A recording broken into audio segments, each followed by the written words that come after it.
조선시대 평양에 용모가 뛰어난 이화라는 기생이 있어서 남자들의 시선을 끌었다. 그래서 평안 감사로 부임하는 조정 대신들이 이화에게 매혹되어 제대로 본분을 다하지 못하고 주문에 휘말려 쫓겨오는 일이 계속되었다.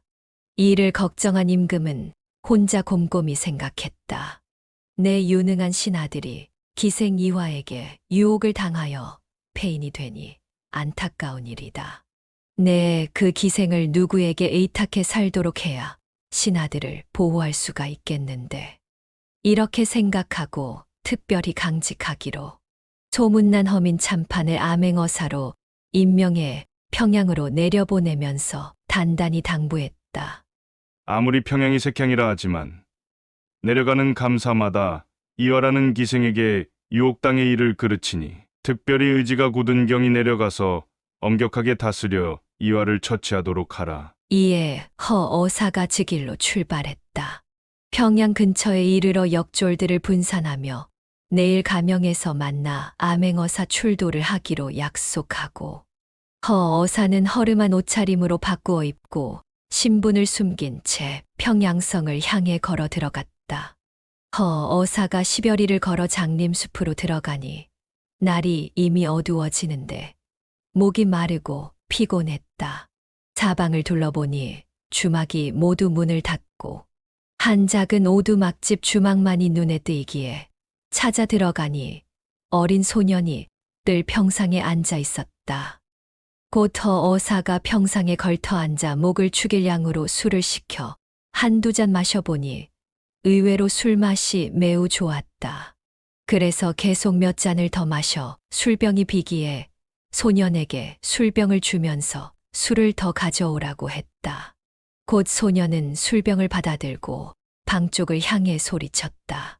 손님이 술을 더 청하십니다. 술 한 병을 더 내주십시오. 조금 있으니 한 아름다운 여인이 바가지에 술을 떠가지고 나와서 소년이 들고 있는 술병에 술을 채우는 것이었다. 허어사는 이미 술이 약간 취한 데다 그 여인을 보는 순간 마음에 커다란 요동이 일어나기 시작했다. 허어사가 계속 술을 마셔 다시 술병이 비기에 술 한 병을 더 요청했다.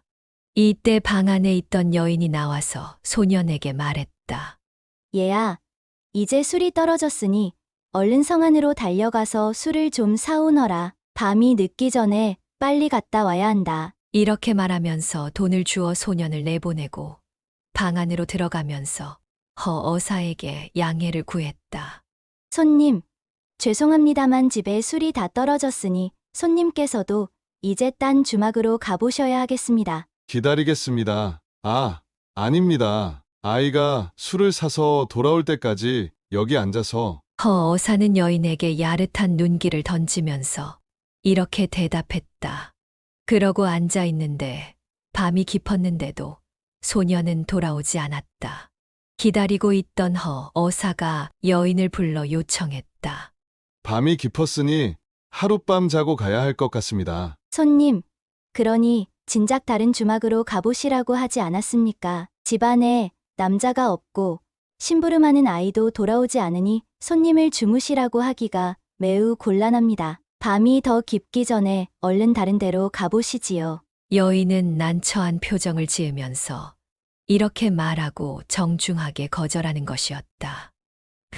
이 말에 허어사가 정 그렇다면 여기 마당에 있는 평상에서라도 좀 자고 가게 허락해 주십시오. 간절한 부탁입니다. 하고 다시 간청하니 여인은 마음대로 하라고 대답하고는 방으로 들어가 버렸다. 밤이 깊은 다음에 허어사는 여인이 들어간 방문을 열고 방 안으로 들어갔다.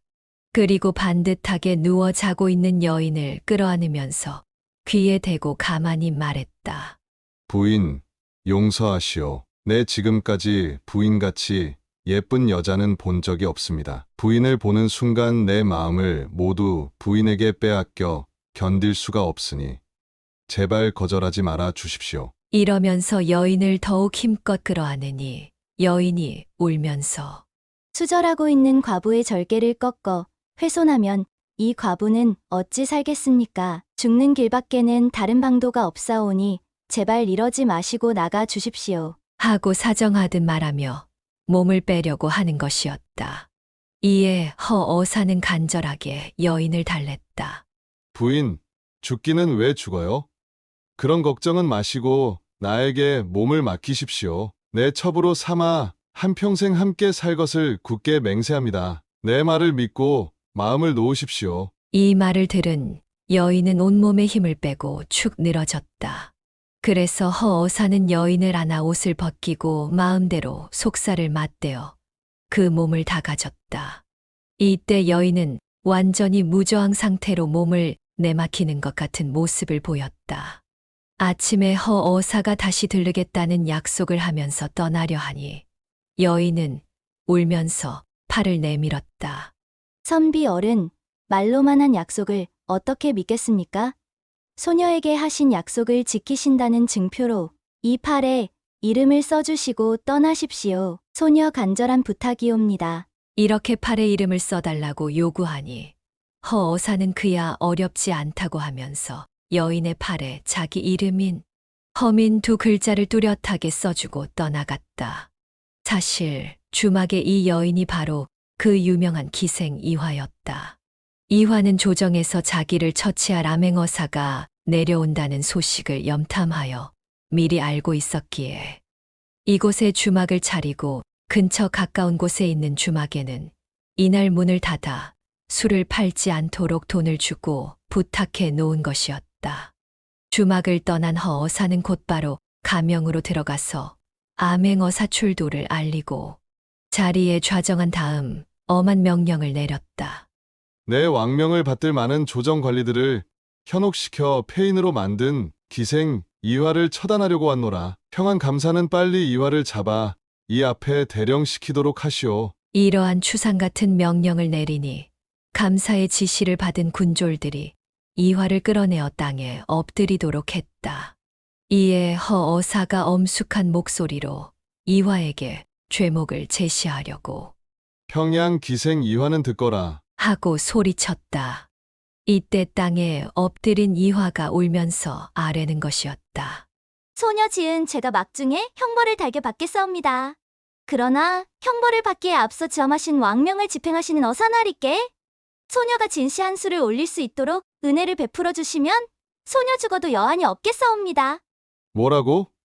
내가 지은 시라고 했겠다.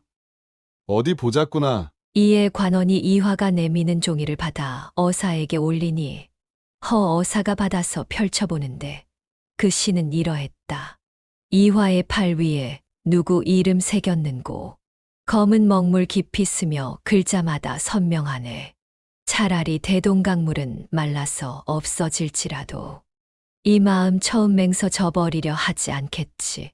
시를 읽은 어사가 놀라면서 엎드려 있는 이화를 내려다보니 이화는 한쪽 팔 소매를 걷어 지켜들고 있는데 오늘 아침에 자신이 써준 허민이라는 두 글자가 어느새 선명한 문신으로 새겨져 있었다. 이에 허어사는 차마 이화를 처단하지 못하고 내린 명령을 거두었는데 그렇다고 왕명을 어길 수도 없어서 큰 고민에 빠졌다. 그래서 할 수 없이 임금의 처분에 따르기로 하고 이 내력을 자세히 적어 임금에게 보고하고는 명령을 기다렸다. 허어사가 올린 글을 읽어본 임금은 대신들을 돌아보고 크게 웃으면서 이렇게 말했다. 과연 평양 기생 이화는 명물이로다. 앞서 내 유능한 신하들이 유혹을 당했던 이유를 알만하구나. 이제 한 사람에게 매이게 하여 후환을 없애야겠다. 그러고는 허어사에게 글을 써서 내려보냈는데 이화의 밭에 허민이 경작하여 농사지음을 허가하노라. 라고 써서 보낸 것이다.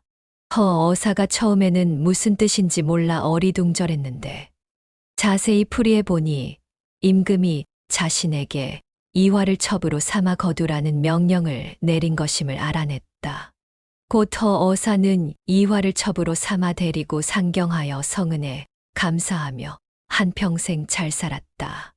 이후로 평양으로 가는 관리들이 이를 그르치는 일이 없게 되니 조정 대신들은 임금의 깊은 배려에 감탄을 금치 못하더라.